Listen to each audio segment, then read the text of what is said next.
అక్టోబర్‌లో మీరు చేయించబోయే నవరాత్రి ఫాస్టింగ్ కోసం అని చెప్పి సెప్టెంబర్ 14థ్ నుంచి మీరు ఒక 26 డేస్ ఆన్‌లైన్ సెషన్ చేస్తున్నారు. దాని గురించి చెప్తారా? సో ఫాస్టింగ్ అనేది చాలా ఇంపార్టెంట్ అండి. అసలు ఫాస్టింగ్ ఎందుకు చేయాలి?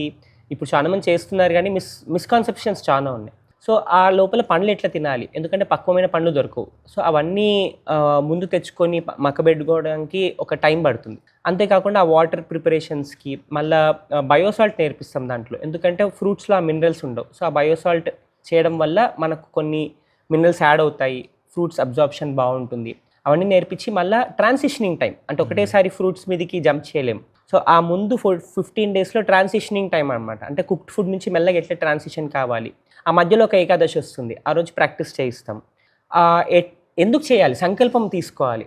మళ్ళీ డీటాక్స్ ఏంటి? డీటాక్స్ చేసేటప్పుడు ఏమేమి ప్రాబ్లమ్స్ వస్తాయి? అవన్నీ గైడెన్స్ ఇవ్వాలి. తర్వాత ఆపేసినాక ఎట్లా మనం ముందుకు తీసుకెళ్ళాలి? అవన్నీ కూడా మనం నేర్పిస్తాం.